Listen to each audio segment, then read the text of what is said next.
Hello ninth class. So students, as you know, this is second part of first lesson of history which name is the French Revolution. यदि अभी तक आपने इसका first part नहीं देखा है तो आप मेरे चैनल पर नाइन्थ क्लास हिस्ट्री की प्लेलिस्ट में जाकर देख सकते हो एंड डिस्क्रिप्शन बॉक्स में भी लिंक दिया जाएगा, आप चाहे तो वहाँ से भी देख सकते हो। तो स्टूडेंट्स, हमने इसके फर्स्ट पार्ट में रीड किया था कि फ्रांस में क्या सर्कमस्टांसिस रहे जिनकी वजह से वहाँ के लोग जो थे वो अपने ही राजा के अगेंस्ट हो गए और रेवोल्यूशन हुई वहाँ पर। कैसे राजा जो था वहाँ का लुई 16, उसने कैसे टैक्स जो थे वो बढ़ा दिए थे, और फिर एक और सिस्टम था कि जो टैक्स था वो टोटली थर्ड स्टेट के लोगों को पे करना था, जिसकी वजह से थर्ड स्टेट के जो लोग थे वो राजा के अगेंस्ट गए। ठीक उसी से रिलेटेड ये एक इमेज है students on the page number 5। यहाँ आप देखिए स्टूडेंट्स, यहाँ एक ये नोबिलिटी पर्सन है। नोबिलिटी मैंने बताया भी था, कुलीन वर्ग यानी कि ये जमींदार कह सकते हैं है। और ये पीजेंट है, एक किसान है जो कि अपने खेत में हुई जो फसल का कुछ पार्ट जो है वो यहाँ इसे देने के लिए लाया है। बट ये एक आँख उठाकर इस व्यक्ति को नहीं देख रहा कि इसकी कंडीशन कैसी है, इसके पास क्या खाने को बचा है। इसे सिर्फ और सिर्फ अपने खाने की चीज़ों से ही मतलब है। अब हम आगे देखते हैं स्टूडेंट्स कि आगे क्या है इसमें।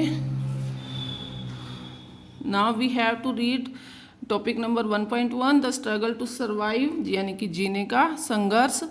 तो the population of France rose from about 23 million in 1715 to 28 million in 1789। तो फ्रांस की जो पॉपुलेशन थी स्टूडेंट्स वो 1715 में 23 मिलियन थी, लेकिन 1789 में वो कितनी हो गई, 28 मिलियन हो गई, यानी कि वो बढ़ गई।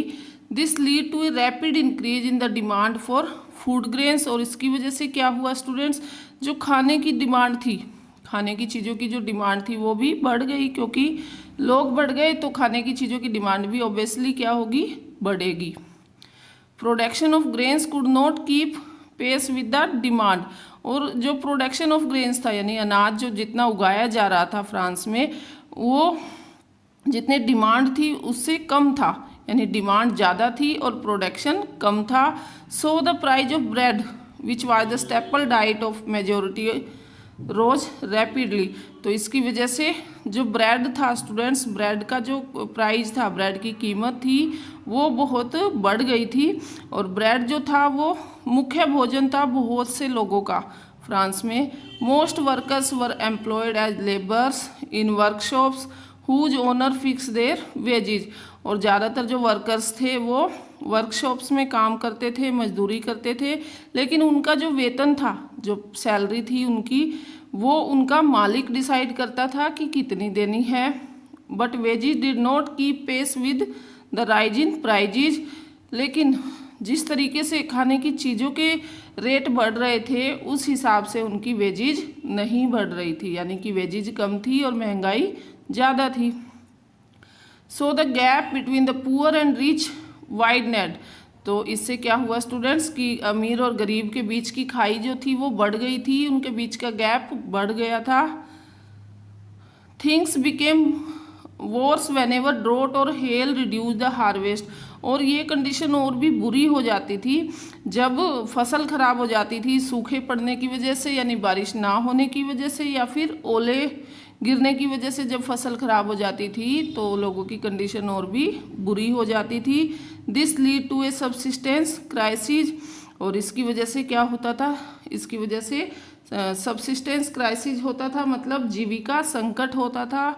ये सबसिस्टेंस क्राइसिस होता है स्टूडेंट्स कि जब खाने की बेसिक चीज़ों की कमी हो जाए, जीने के लिए बेसिक चीज़ों की कमी हो जाए, जैसे कि खाना, अगर खाना नहीं मिलेगा तो लोग क्या करेंगे, मर जाएंगे। तो तभी हम कहते हैं subsistence crisis. Something that occurred frequently in France during the old regime. और ये जो फ्रांस में बहुत तेज़ी से बढ़ रही थी, कब बढ़ रही थी, ओल्ड रेजिमी के टाइम। तो ओल्ड रेजिमी मैंने पीछे भी बताया था स्टूडेंट्स की ओल्ड रेजिमी था 1789 से पहले का टाइम, उस टाइम को ओल्ड रेजिमी के नाम से यहाँ बोला जाता है। Our next topic is topic number 1.2 how a subsistence crisis happens. तो जीविका का संकट कैसे उत्पन्न होता है स्टूडेंट्स, ये मैंने मेरी बुक फिल कर रखी है, आप भी ये फिल कर लीजिएगा और इसको समझिएगा। जैसे कि अगर बैड हार्वेस्ट होती है, यानी कि फसल जो है बुरी हो जाती है, फसल के टाइम सूखा पड़ जाता है या ओले गिर जाते हैं जिसकी वजह से फसल ख़राब हो गई, तो उसका रिजल्ट क्या रहेगा? तो उससे स्कैर्सिटी ऑफ ग्रेन्स हो जाएगी, यानी कि अनाज की कमी हो जाएगी। अनाज की कमी हो जाएगी जिसकी वजह से राइजिंग फूड प्राइजेज हो जाएंगे, यानी कि जो भी खाना है उसका रेट क्या हो जाएगा? बढ़ जाएगा। अब रेट बढ़ जाएगा, दैट मीन्स गरीब लोग उसे खरीद नहीं पाएंगे। अब खरीद नहीं पाएंगे, उन्हें खाने को नहीं मिलेगा, तो क्या होगा? वीकर बॉडीज, यानी कि शरीर कमज़ोर होगा लोगों का। फूड रेयोट्स होंगे, यानी कि लड़ाई झगड़े दंगे होंगे खाने के लिए। अब अगर लोग कमज़ोर हो गए क्योंकि उन्हें खाना नहीं मिला, तो उसकी वजह से क्या होगा? डिजीज फैलेगी, एपिडेमिक्स होगी, यानी कि महामारी, लोगों के बीच में बीमारियां फैल जाएगी। और लास्ट रिजल्ट होगा इंक्रीज नंबर ऑफ डेथ, यानी कि लोगों की डेथ की संख्या बढ़ जाएगी। तो ये आप अपनी बुक में फिल कर लीजिएगा अच्छे से। Now we will read topic number 1.3, a growing middle class envisages an end to privileges, यानी उभरते मध्यम वर्ग के ने विशेषाधिकारों के अंत की कल्पना की। अब देखते हैं मिडिल क्लास क्या है और ये प्रिविलेजेज क्या है। In the past peasants and workers had participated in revolts against increasing taxes and food security. तो स्टूडेंट्स कि पास्ट में क्या होता था कि जो किसान होते थे या जो वर्कर्स थे वो बढ़ चढ़कर भाग लेते थे जब भी कोई विद्रोह होता था। किसके खिलाफ? या तो टैक्स बढ़ा देने के खिलाफ या फिर खाने की कमी हो जाने के खिलाफ। जब भी कोई विद्रोह होता तो ये लोग क्या करते थे? उसमें बढ़ चढ़कर भाग लेते थे। But they lacked the means and programs to carry out full scale measures that would bring about a change in the social and economic order। परंतु इनके पास जो सामाजिक और आर्थिक व्यवस्था में जो बुनियादी बदलाव लाने थे उनके लिए मेजर्स जो चाहिए थे, यानी कि जो साधन चाहिए चेंज लाने के लिए, वो इनके पास नहीं थे। जैसे कि ये पढ़े लिखे नहीं थे, एजुकेटेड नहीं थे, इनके पास नए नए आइडियाज़ नहीं थे। This was left to those groups within the third state who had become prosperous and had access to education and new ideas।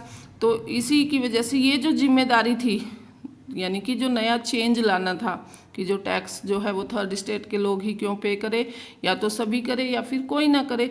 तो इस टाइप का चेंज लाने के लिए जो टोटली जिम्मेवारी थी वो थर्ड स्टेट के उन लोगों पर आ गई जो कि क्या थे? प्रोस्पेरियस थे, मतलब थोड़े समृद्ध थे, थोड़े रिच थे और एजुकेटेड थे और उनके पास नए नए आइडियाज़ थे। The 18th century witness the इमग्रेज ऑफ सोशल ग्रुप्स। तो 18th सेंचुरी में क्या हुआ स्टूडेंट्स? एक सामाजिक ग्रुप, नया ग्रुप उभरा, टर्म द मिडिल क्लास, जिसको कि मिडिल क्लास का नाम दिया गया। Who earn there wealth through an expanding overseas trade and from the manufacture of goods such as woolen and silk textiles that were either exported or bought by the richer members of society। तो जो middle class के लोग थे ये एक नया group उभरा था उस टाइम, और इनके पास जो वेल्थ था, जो धन था, वो इन्होंने जो समुद्री व्यापार से जो इन्होंने मैन्युफैक्चर ऑफ गुड्स किया, यानी कि नया नया सामान जो बनाया, जैसे कि वूलन और सिल्क टेक्सटाइल जो बनाया, इसको एक्सपोर्ट करने से या फिर जो सोसाइटी के अमीर लोग थे उनसे ये सामान खरीदने के कारण इनके पास क्या आया? पैसा आया। In addition to merchants and manufacturers the third state included professions such as lawyers और एडमिनिस्ट्रेटिव ऑफिशियल्स। और यहाँ बात हो रही है कि व्यापारी और निर्माताओं के अलावा थर्ड स्टेट में जो और लोग थे, जैसे कि वकील थे और एडमिनिस्ट्रेटिव ऑफिशियल्स थे। यानी कि हम देख सकते हैं कि वकील तो कोई अनपढ़ लोग तो कोई बनेंगे नहीं वकील, तो ये वो लोग थे जो पढ़े लिखे थे, जिन्हें ज्ञान था। ये भी इंक्लूड थे किसमें? थर्ड स्टेट में। All of these were educated and believed that no group in society should be privileged by birth। तो ये सब लोग क्या थे? एजुकेटेड थे, मतलब पढ़े लिखे थे, और इनका मानना था कि समाज में किसी भी ग्रुप को जन्म से कोई अधिकार नहीं होना चाहिए। जैसे कि फर्स्ट और सेकंड स्टेट के लोगों के पास बर्थ राइट था कि वो टैक्स पे नहीं करेंगे। तो ये यहाँ उसी की बात हो रही है कि किसी के पास भी ऐसा बर्थ राइट नहीं होना चाहिए। Rather a person social position must depend on his merit, बल्कि किसी भी व्यक्ति की जो सामाजिक पोजीशन है वो उसकी योग्यता के हिसाब से होनी चाहिए। These ideas envisaging a society based on freedom and equal laws and opportunity for all। तो यहाँ कुछ आइडियाज दिए हैं स्टूडेंट्स, जैसे कि आज़ादी और समान अधिकार, समान कानून, सबके लिए equal opportunity were put forward by philosopher such as John Locke and Jacques Rousseau. तो यहाँ स्टूडेंट्स ये जो आइडियाज थे ये इन दो फिलोसफर के दिए गए थे। फिलोसफर होता है स्टूडेंट्स दार्शनिक, मतलब दूर की सोचने वाला, या फिर कहेंगे कि उस टाइम की जो कंडीशन थी उसका अच्छे से अध्ययन करने वाला व्यक्ति फिलोसफर कहलाता है, कि वो कंडीशन क्या है, उसमें क्या चेंज होना चाहिए। तो यहाँ दो फिलोसफर की बात हमने की है। Number 1 is John Locke and second is Jacques Rousseau. तो स्टूडेंट्स इन दोनों फिलोसफर के नेम आपने अच्छे से लर्न कर लेने हैं। In this two territories of government, sorry in his है ये, Locke sought to refute the doctrine of the divine and absolute right the monarch। तो स्टूडेंट्स ये लॉक की लिखी गई एक बुक है जो कि टू ट्रेटाइजेज ऑफ गवर्नमेंट है, जिसमें लॉक ने लिखा है कि जो राजा को जो देवता मानने वाली जो बात है वो बिल्कुल गलत है, कि राजा को देवता नहीं मानना चाहिए, और राजा के पास जो एब्सोल्यूट राइट है, मतलब जो निरंकुश अधिकार है, जिनको कोई जिनके ऊपर कोई कंट्रोल नहीं कर सकता, वो भी राजा के पास नहीं होने चाहिए। वरना तो राजा, अगर ऐसी पावर राजा के पास होगी तो जनता को टोटली क्या होगा, कष्ट ही कष्ट होगा। तो इसीलिए जो जॉन लॉक थे वो खिलाफ थे।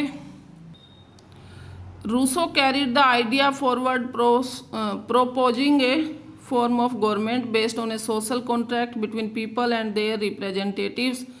तो रूसो ने इसी आइडिया को आगे बढ़ाया, जैसे कि जो जॉन लॉक का आइडिया था कि राजा को देवता नहीं बनाना चाहिए और राजा को ऐसी पावर नहीं देनी चाहिए जिससे कि जनता को कष्ट हो। तो इसी आइडिया को रूसो ने आगे बढ़ाते हुए एक नया सिस्टम लोगों को बताया कि ऐसी सरकार होनी चाहिए जिसमें लोगों का पार्टिसिपेशन होना चाहिए और लोग ही, जनता ही अपने रिप्रेजेंटेटिव्स को चुने। In the spirit of the large Montesquieu. अब मोंटेस्क्यू स्टूडेंट्स यहाँ थर्ड फिलोसफर है, तो ये भी नाम अच्छे से लर्न कर लीजिएगा। और मोंटेस्क्यू की लिखी गई ये बुक है the spirit of the large. इसमें उन्होंने लिखा proposed a division of power within the government between the legislative, the executive and the judiciary। कि उन्होंने लिखा कि ऐसी सरकार होनी चाहिए जिसमें पावर जो है वो डिवाइड होनी चाहिए। किसके बीच में? लेजिस्लेटिव, एक्सिक्यूटिव और जुडिशरी के बीच में ये पावर डिवाइड होनी चाहिए। तो ये स्टूडेंट्स आपको पता होगा कि ये क्या है। लेजिस्लेटिव विधायिका होती है, एग्जीक्यूटिव मतलब कार्यपालिका और जुडिशरी मतलब न्यायपालिका। तो इन्हीं के पास सरकार की पावर होनी चाहिए। This model of government was put into force in the USA. और गवर्नमेंट का ये जो मॉडल है जिसमें पावर की को क्या किया गया है, डिवाइड किया गया है, वो यूएसए में लागू किया गया। कब? After the 13 colonies declare their independence from Britain. जब यूएसए की जो 13 कॉलोनी पहले ब्रिटेन के अंडर में थी, तो उन्हें जब ब्रिटेन से आज़ादी मिली तब वहाँ पर इसी टाइप के गवर्नमेंट के मॉडल को लागू किया गया। The American constitution and it's guarantee of individual rights was an important example for political thinkers in France.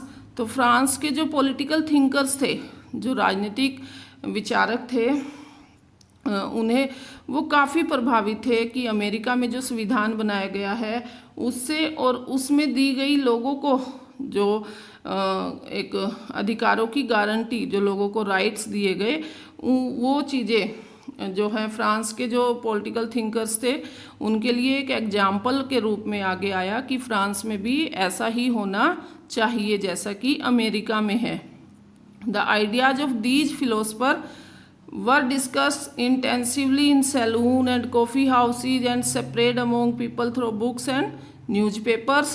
तो स्टूडेंट्स इन फिलोसफर के जो आइडियाज थे जैसे कि गवर्नमेंट कैसी होनी चाहिए और गवर्नमेंट की पावर जो है वो किस तरीके से डिवाइड होनी चाहिए, इस टाइप के जो आइडियाज़ थे वो डिस्कस किए जाते थे। कहाँ पर?